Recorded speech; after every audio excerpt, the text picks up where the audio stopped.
Tel est le constat qui a poussé un homme à créer le plus inattendu peut-être des souvenirs.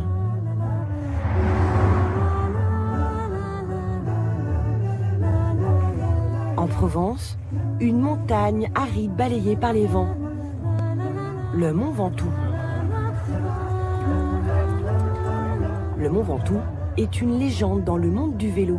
Un col mythique auquel viennent se mesurer des milliers de cyclistes du monde entier. Et là, au niveau de l'ascension, ça parle plus. C'est vraiment, chacun est dans son effort. Il faut respecter vraiment. La plupart, ils savent même plus comment ils s'appellent à ce niveau d'effort-là.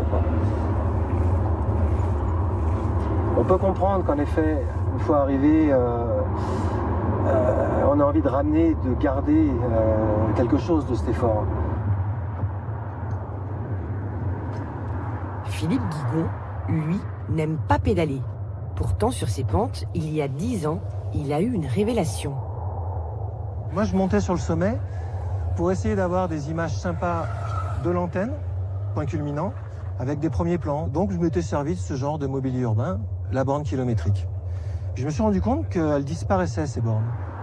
Visiblement, ça constituait le souvenir, le trophée idéal pour les gens qui gravissaient cette montagne. Donc, j'imagine, à coup de pioche, ils partaient avec, ils les emmenaient et elles doivent trôner aujourd'hui dans leur jardin, quelque part en Europe ou sur un autre continent.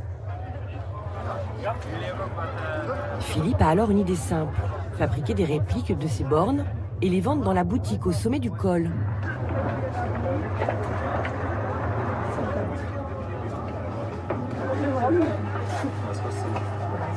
Donc là, on a typiquement la petite borne, c'est la première borne qui est née, c'est ça. Le produit phare de ma société, c'est cette petite borne. Combien on en a vendu depuis qu'on a démarré? Je ne vous donnerai pas le chiffre en détail, mais on est à plusieurs centaines de milliers, bien sûr, de bornes, bien sûr, depuis 10 ans. En 10 ans, le nombre de cyclotouristes sur les routes de France a explosé. Et les ventes de Philippe tutoient les sommets. Il a ainsi pu embaucher une commerciale. Mais pour la fabrication, c'est toujours lui qui s'en charge. Il conçoit ses bornes dans la vallée, au pied du mont. Son atelier n'est autre que la terrasse de sa maison. Là, je suis en train de faire une grosse borne, ce qu'on appelle les grosses bornes dans l'entreprise. Un plâtre spécial, dur comme de la pierre.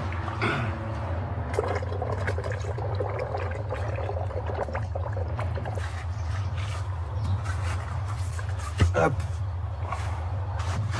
On assiste à la naissance d'une borne. C'est ça. Donc voilà ce qui deviendra une borne plus tard. Elle sort, elle est brute. Elle n'est pas poncée. On va la poncer dans le jardin.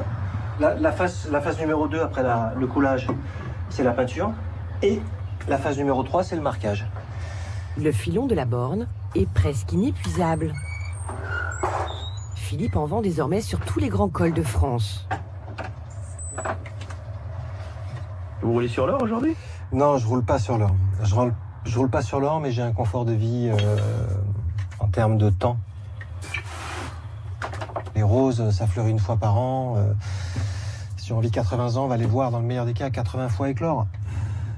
Bah ouais, c'est des choses qui pour moi sont devenues des choses assez essentielles, assez fondamentales. Dans une autre vie, l'artisan hédoniste était commercial en région parisienne. Avec ses bornes, produites à son rythme, il a trouvé un nouvel équilibre loin du stress de la capitale.